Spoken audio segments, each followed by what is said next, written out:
Good morning. What is up, guys? It is No Help, and welcome back to another video today. So we finally have the summer sweep up combat changes coming into the game today. Very exciting. Also a very long blog today. So some of the known issues right now, reports coming in about players with an existing Obor or Bryophyta kill count needing to grind for another key to actually fight the bosses. They have been changed. We will talk about that in a little bit, and this is now hot fixed. We are aware of an issue where players cannot currently target the Armadillo boss, I guess. Hot fixed. We are aware of players being unable to one-tick skulls at Warden Phase 3. Hot fixed. Giant bones dropped by Obor and Bryophyta need a warning. So added a warning for interacting with giant bones from Obor and Bryophyta in case players with, like, say, peers or whatever, they don't want to get that XP. So that's actually really good. That could ruin some accounts. And we are aware that Soul Wars Spoils of War loot crates have remained unchanged. Investigating. We are aware the Steel Ring only gives a +2 crush defense bonus. Investigating. And we are aware of an issue. If you spam click feed at Duke, it'll keep using potions past the 2 that it requires to wake him up, and that's also being investigated. Alright, so we've got the Tombs of Amascut changes here. So, boss changes. So Protect from Melee now mitigates all damage at Baba unless invocations which reduce the effectiveness of protection prayers are activated. That one is huge. Baba now will spawn 1 to 4 baboons rather than 1 to 8 depending on the group size. If Jungle Japes is enabled, baboons will spawn 2 piles or 2 banana piles on death. Damage from Baba's Boulder Throw attack is now always split completely with any appropriate object. This means that even splitting the damage with Sarcophagi will nullify the damage that you take. Protection prayers now negate more damage from Akka's basic attacks. Akka now only protects against the same style that he's attacking with. And stat drain effects now only affect combat skills. Special attacks now occur every 7 attacks, up from every 6. And then Akka's Enrage phase now spawns fewer orbs. That's going to be so nice because those things are so annoying and kind of hard to deal with. And then Akka's Stay Vigilant Invocation means he'll use special attacks every 6 attacks opposed to the base 7. Very cool. So we also have the Soldier Scarabs have had their magic defense reduced. And then Scarabs inside Kefri's encounter no longer scale their defense with the raid level. Arcane Scarabs now are guaranteed to move after a certain number of attacks, regardless of whether or not they hit. And Zebak's waves have smarter interactions with pushback. Cool. So changes to other rooms. So Cursed Baboons and Baboon Shamans now always take maximum damage from ranged attacks. To compensate, their HP has been increased slightly. Remove 2 waves of Baboons from the Path of Anakin. I actually really like what they've done here, right? So that range attacks, like they always will hit more, like the damage, right? But the HP's gone up. It just makes it feel smoother and better, I think, anyways, right? The volume of water required for the Path of Krondys no longer scales linear with the number of players. This one's actually really nice too. If anyone's ever done that, it's not fun at all. So this means that you'll be able to make a mistake or 2 in larger groups, especially if you're doing it with newer players that don't know exactly what they're doing. It can be kind of frustrating, right? Because it just takes a lot longer and you want to just get the raid done as quickly as possible. So slightly reduced hit points on the obelisk of on the Path of Het. Nice. And the deposit pot in the Nexus now functions as a full deposit box. So loot changes, a quick overview of here's what's changing. So Overall purple chance for raid levels beyond 300 is reduced. This is why you see items like the Fang, the Light Bearer skyrocketing right now. Covered this in my market video, but yeah, it's kind of insane. A lot of items 3x'd in like a few days. So at raid levels 350, 400, 450, and 500, the weighting of the Light Bearer and Osmond's Fang reduces. This in turn means that the weighting of other uniques like the Shadow increases. So in essence, if you get a purple at higher raid levels, the odds of it being a Fang or Light Bearer go down, while the odds of it being a Ward, a Missouri piece, or a Tunic and Shadow go up. Jagex, can you please do this with Chambers of Zarek? Just change it, man. Like, I've been there a year. Don't want to spend another year there. So for the Fangless among you, we've added a jewel of Amascut. So when attached to the Karis Partisan, you'll have a Karis Partisan of Amascut.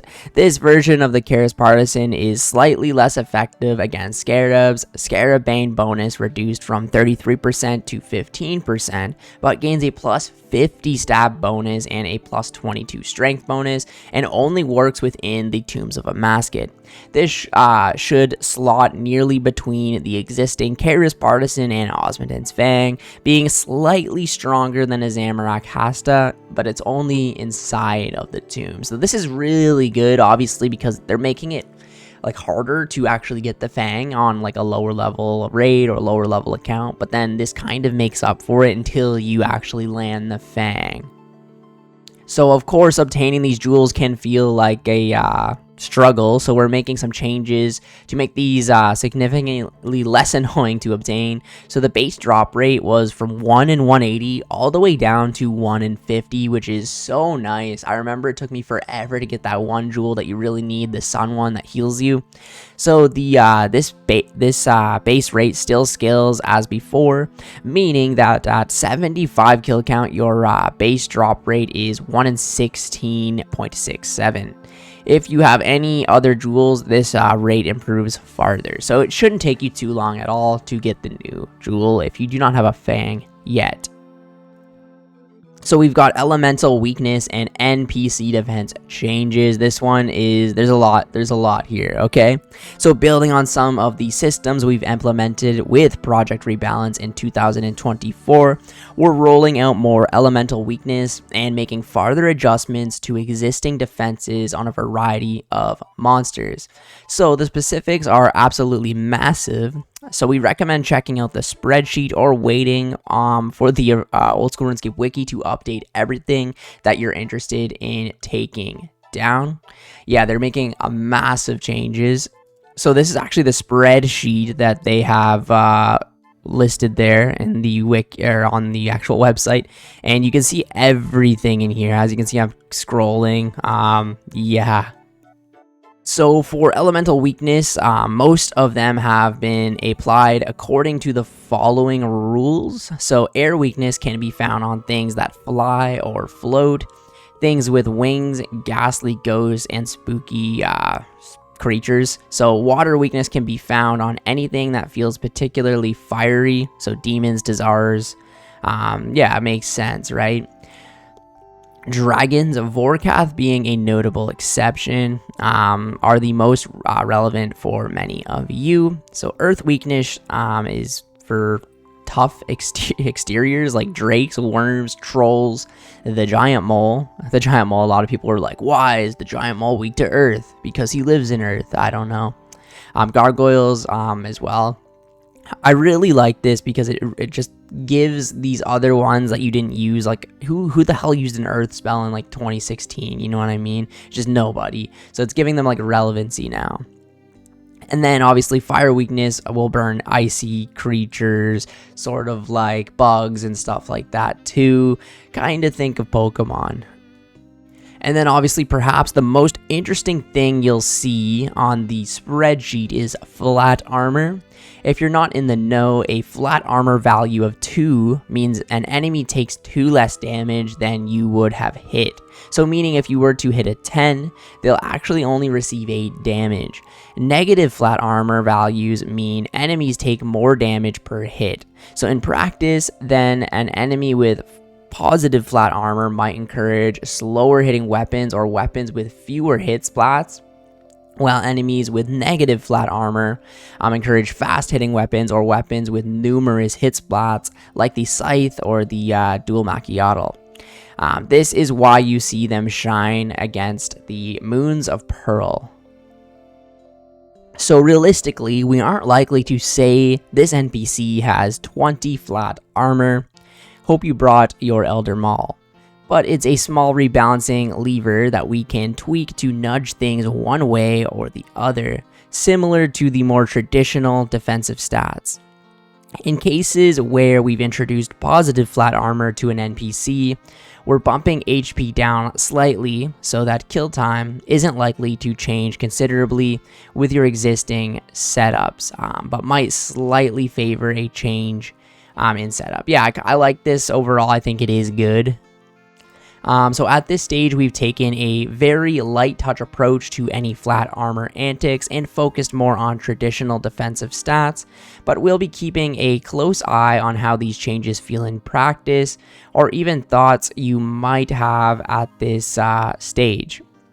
So of course, this is a lot of information to kind of think about, right? Without the old school RuneScape wiki, we have no shortage of players who progress either entirely without wiki usage or very minimal research, and with creators like the Golden Gnome winning Ellinia Feild or World of Warcraft converts in Mad Season Show, whatever the hell, okay, showcasing their own wiki, less journeys. We reckon that this information should be more accessible in game. So we've added a new spell. Oh yeah, I forgot about this. Monster Inspect to the standard spellbook. Monster Inspect requires level 42 magic and displays slightly less information than the lunar spell Monster Examine. Okay, let me know down in the comments if you guys have ever, and I'm talking like before the wiki, even pre-EOC, has anyone ever used Monster Examine unless it was like for a quest or if their friend told them about it or something that you use it once? Like, they're acting like people use this Monster Examine on every NPC and they don't just pull up a wiki page or not even care, just attack the enemy anyways. Like, it's like, okay, anyways. But this means that it's perfect for a quick look at elemental weakness, defensive and offensive stats, but won't show some of the more niche bits like freeze threshold. So it's handy for learning what you need to in a pinch, provided you have 2 cosmic and 2 mind runes on hand. That's another thing. Are these low-level players going to be wasting 2 cosmic runes on this spell? Absolutely not. When you can just open a wiki page and get the information, all the information for free. Alright, loot table changes. So, in short, we're making tweaks to some loot tables with a particular focus on runes, high-tier food, herbs, seeds, and gems. These changes are intended to reduce the massive volumes of certain resource drops coming into the game, right? With the aim to begin to strengthen the value of these drops in the economy and for future loot tables. Is this going to fix skilling? Probably not. Is this going to make it more frustrating for Ironman? Probably. I don't know what they want to do here. They definitely kind of already taken it too far over the past few years. I mean, we'll see. I know some of the seeds have gone up in price, and it is nice to actually see these items being more valuable or rare rather than just dirt cheap, right? So the example that we gave in our initial blog sums it up nicely. So consider that Torstal seeds used to sell for north of 50,000 GP. And then following the Phantom Muspah and the Tombs of Amascut, the supply of Torstal seeds rose drastically and now fetch a 6,000 GP value. So the knock-on effect of this is that for the future, for a future table to have a good dorsal seed drop, meaning one that has a similar GP value to the good dorsal seed drops at the same time of the TOA or Phantom Muspa, we'd have to drop almost 8 times as many. So yeah, for it to be the exact, for one seed to be the same, they'd have to have 8 seeds dropped, which would just pump more of them into the game and cause them to drop even farther. So they want to fix this, which does make sense. So keep an eye out for the new fishing enhancers, Shark Lure. Zalra, Muspa, Vorkath, the Laren's chest, and the Brimstone chest all have a chance at rewarding some of these in Lura of typical food drops. So they'll have you catching more sharks than you can carry. So I think it's a good thing to do stuff like this where they add items that'll help you like catch sharks or maybe chop trees faster rather than just pumping the resources into the game. I think RuneScape 3 did this, and then there's been a few things in old school, but I think we definitely need more of it. So it encourages people to actually go out and skill to get the sharks rather than just get 200 sharks from an NPC. So additionally, Spoils of War have been nerfed considerably and now have a loot table mirroring the Castle Wars rewards crate with pure essence thrown into the mix too. That's going to make a lot of people mad, especially a lot of bot farms mad. I mean, it was cool that because people wanted to go for the pet at Soul Wars, and then they made a lot of money and resources at the same time. It was also very good for Ironman to start there. So we believe these changes should have some economic benefits for the majority of our players, but we'll be keeping a close eye on any herb and seed drops in particular. In cases where we've overshot a little. There's a lot of the overshotting a little. Alright, so we've got Obor, Bryophyta, and keys. So it's no secret that the key system used to fight these bosses isn't the most well liked, particularly if you're gated out of combat achievements because you've not done your shift at the Ilmarmosh Giants. On the flip side, their uniques are valuable for the tier of players that they're aimed at and would likely plummet in value if they were freely obtainable. So we've made a chunk of changes here to improve access, so address some of the common Bryophyta pain points and respect the existing commitment of players who've racked up a bunch of kills against these foes. So Obor and Bryophyta no longer require a key to be fought, and they can drop their own keys. And to compensate, each of them now have a reduced simple loot table. It's similar to regular giants with a chance for a giant bone, members only, and an increased chance for their keys. So inside each of their layers is a chest requiring a giant or mossy key to open, with a loot table identical to the existing one. So you have to kill them to hopefully get the keys to open the chests now. So this chest can only be opened after the boss is defeated, so it looks like you're going to have to go in there, kill the boss. If you've got like a bunch of keys on you type thing, maybe if you're a lower level you only want to take 5 at a time, 10 at a time type thing. So for the high scores, kill count is only obtained by opening their chests, and Bryophyta's growthlings can be left clicked if you have an axe equipped. Bryophyta's growthlings cannot spawn back to back. They now have a short cooldown. You'll still need to use at least one key to access their respective layers, but beyond that, the choice is yours. So we've got Duke. So we're splitting this big fella out as well. He's got a lot going on. So following today's update, you'll be able to pick the mushrooms up in Duke's prison 8 times. Then they'll despawn. So letting you stock up on a handful of potions to weaken Duke. I always thought this was weird where you had to make potions, kill them, make potions, kill them. I always wish you could just stack up as many as you wanted, but I guess that's a little too overpowered. So, won't my mushrooms and potions despawn after each kill, you ask? No, we respawn. You'll be able to hold on to them in between kills, which means that depending on your herblore level, you can prep 2, 3, or 4 kills at once if you've got level 62, 72, or 82 herblore. So yeah, it looks like you can do 4 kills at once, which is very nice. So to prevent players from locking themselves out, you can't use mushrooms directly on Duke anymore. So for most players, this will speed up Duke kills, so his HP has been increased from 440 to 485 to compensate. So while we're on the topic of speed, we've adjusted Duke's speed combat achievements times down by 45 seconds each, but changed their behavior so that they only begin once Duke wakes up. So in effect, the prep is no longer part of the time consideration for the speed combat achievements. That's actually crazy. I didn't even know that was a thing. So all that matters is how quickly you dish out damage once the fight actually starts. Very nice. And last up, Duke is a teeny quality of life improvement to save those wrists. So we've added a left click feed option to Duke that will automatically use any potions or crushed mushrooms that you've got to weaken Duke, meaning you won't have to spam click anymore. Particularly useful if you're using the mushrooms themselves rather than completed potions.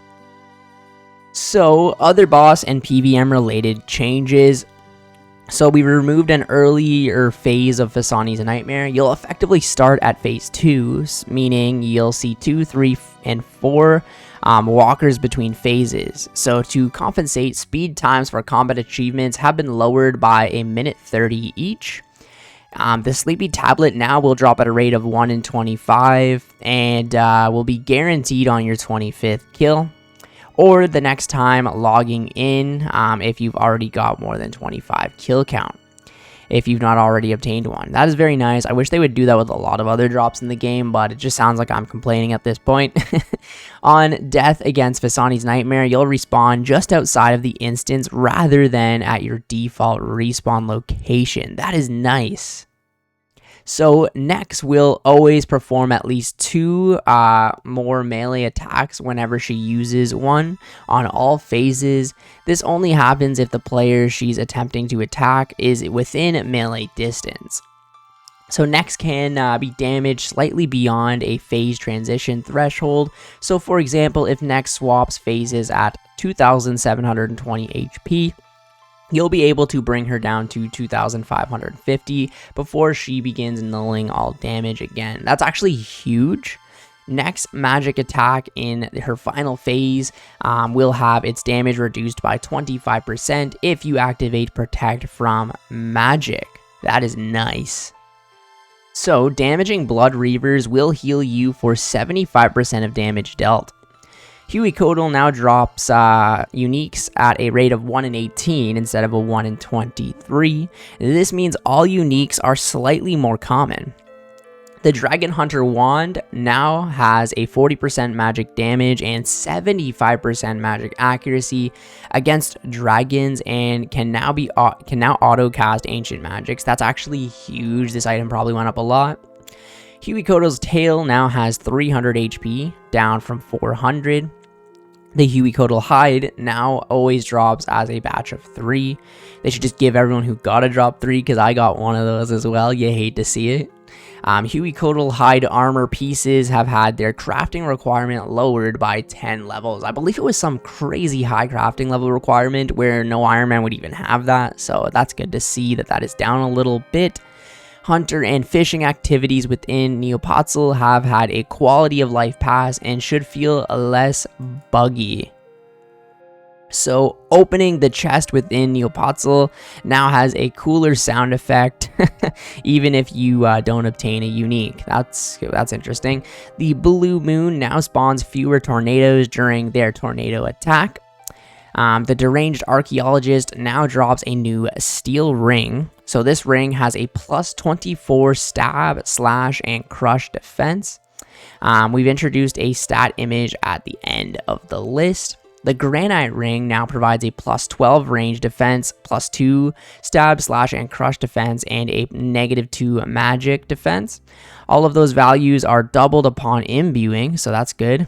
We've included a stats image at the end of the list. adjusted the Cerberus Fire special. They no longer deal damage in the area of effect and will appear more predictably, making it a little easier to react to them and negate damage. I love that. So the Ward of Arceus now reduces prayer drain from demon attacks by 33%. This stacks with the Spectral Spirit Shield, meaning you lose 10 prayer points per ghost at Cerberus if you're using both of these. That is actually so big, and I can't wait to try that out. So Keymaster Teleport Scrolls now drop in batches of 7 rather than 3, so this should help you sustain them if you're able to do 9 kills a trip. Let me know down in the comments if you guys can do 9 kills a trip. I definitely can. I can do like 5. Additionally, they are now tradable. I think these will go for at least 10k each, 15k each. I know the mains are really like the Cerberus pet, and yeah, teleport there, kill it, kill it, kill it, teleport there. Like, it's gonna be nice. Yeah. So the Grotesque Guardian's Rockfall attack now only stuns you in the center, but deals damage in a 3x3 area, the same as before.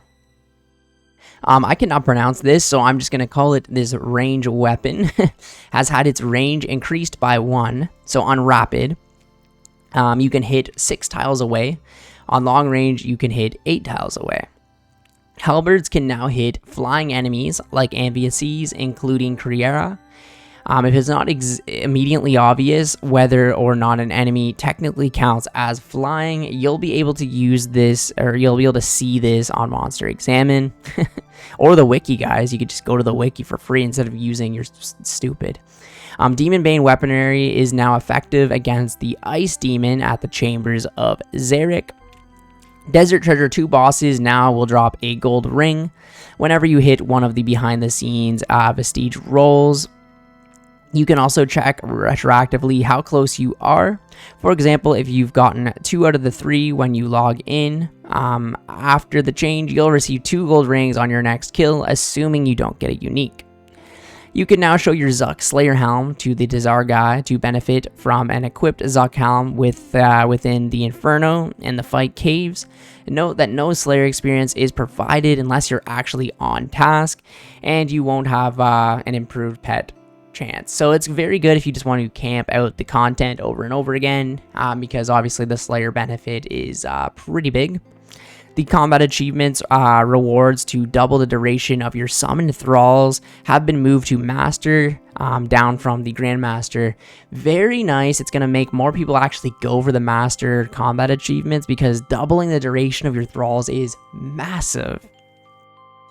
So Halberd related combat achievements for Bloat and the Corporal Beast now specify with a Halberd special attack. So this means players of all builds can tick them off using a Dragon Halberd if you're not able to obtain a Crystal one.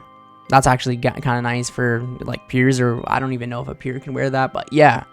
Various spellcasting animations have been tidied up to reduce visual rubber banding. Also, here is the new rings. As you can see, this is the Steel Ring, the Stats, the Granite Ring, and the Granite Ring Eye. So if you were curious about the stats on those, they are right here. And a merch update celebrating Desert Treasure 2. They're just releasing the soundtrack, I guess. Okay, Desert Treasure. And then you got some key rings. These actually look pretty damn cool, especially if you're really into Desert Treasure 2. Like if you were into one of these bosses, for example. We got the Whisperer, Leviathan, you know, Virtus. Yeah, they're pretty cool, to be honest. So other changes. So a clue scroll has had its missing check steps option restored. Following last week's fix to the in-game skill guides for crafting, it has now been updated again to reflect the crafting is actually available to non-members. Surge potions have been restored to the Herblore skill guide, having gone missing from it a few weeks ago during code maintenance. That's kind of hilarious. And yeah, that looks like it is about it for this week of updates. So massive changes to a lot of PVM drops and also the elemental weaknesses. I overall think this is going to make the game a much healthier and better place. Of course, the economy is going to be helped out a bit. It's really good for lower levels to help get into PVM. It's gonna make the TOA a lot easier of a raid to get into. Like, it's just so much better. All the annoying parts of the game, they're slowly fixing. You know, like the keys with the Bryophyta and Obor.